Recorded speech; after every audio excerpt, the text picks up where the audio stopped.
For the first video, I do have to preface this one because it is a little bit unsettling to see somebody giving financial advice when they're in the bathroom doing makeup or all the other things that sometimes you see on TikTok videos. Not screaming a bunch of green flags here for financial guru, but people who grew up rich won't tell you this, but I had to fight my way here, so I'm gonna spill all the tea. So did you know that if you start investing $75 a week from the time you are 20 years old until you're 30 for 10 years, like literally just 10 years out of your entire life, that is enough to make you financially free, like in the sense that you would never have to work for money again. And maybe you're thinking, yeah, okay, Nicole, how is that possible? Because yes, I am also thinking, hey, Nicole, how is that possible? That doesn't seem right at all. What she's essentially saying is you can invest $75 a week when you're 20, which great advice. Start as early as you can. Obviously, that's fantastic. Start at 20. 75 bucks a week for 10 years. I'm not sure how that translates into never having to work again, but let's give her the benefit of the doubt and keep going here. Because I would have only actually saved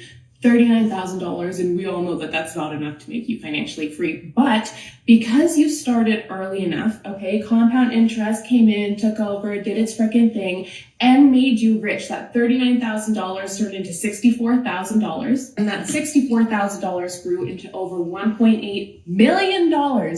Okay. We get the point. Again, money falls from the sky, typically only on TikTok, but it's as easy as that. One thing I will point out though, this is a little bit alarming. This video had 10 million views and 1.8 million likes. So 1.8 million people watched that video and thought, that's good advice. I like that. This is great. So to me, that is enough people that perhaps we should fact check this. She said it in the center of her video. You're probably wondering how that's even possible. I am too. So let's go ahead and fact check this. So what we've got is we've got our standard compound interest calculator. If you're on my live streams, you know we use these a lot, sometimes for fact checking people, but let's get started. So you start at 0, of course, at 20 years old, which is great advice. Start as early as you can. That might be the only part of the video that I like, but that's great. So you start then. We'll leave the return. Capital gains, let's just assume this is done in a tax sheltered account and you're never going to pay taxes. Weekly investment, 75 bucks. And the inflation rate, so if we just go into the consumer price index here, we can see that the rolling 50-year inflation is 3.85 right now. So that's just what we're going to use. I'm just going to use exact statistics. These are not hard to find, but 3.85. The only thing we need now is an annual rate of return. And obviously to make a video that's that egregious, I'm sure there's some astronomical rate of return being used here, but typically financial advisors these days, they've always kind of used that 8% number for the buy and hold, long-term, annual rebalance, whatever it is. But that 8% number is kind of a reoccurring thing. And a lot of people, to be honest, will roll their eyes at that and say, well, 8%, that's not even realistic. And it's true. It's probably not realistic, especially from today going forward. But I'm just going to be as generous as possible. And I am going to use that old, your pie chart, buy and hold will make 8%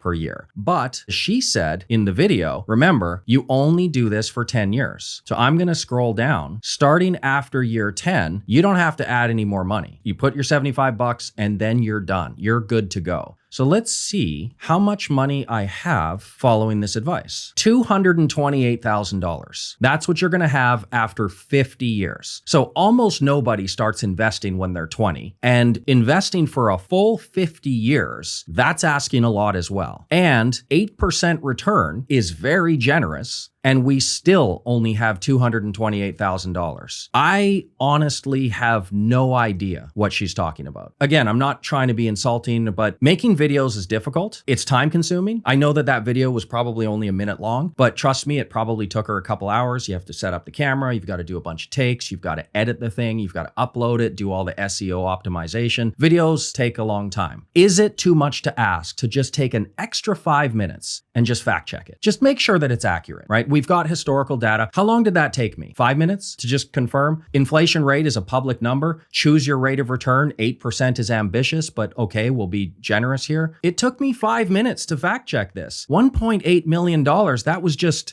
Where does that come from? And I love the part where she says in the video, you're probably wondering, Nicole, where's this numbers come from? Yeah, we're all wondering the same thing. I don't know, but 1.8 million people liked that video, and she's off by a magnitude of roughly 6 or 7 times. As you know, I did a live stream just, beginning of January, and I had 6 predictions for 2023. One of my predictions is that TikTok will be banned before the end of the year, and it can't come soon enough. I mean, there's just people being financially derailed left and right on this platform.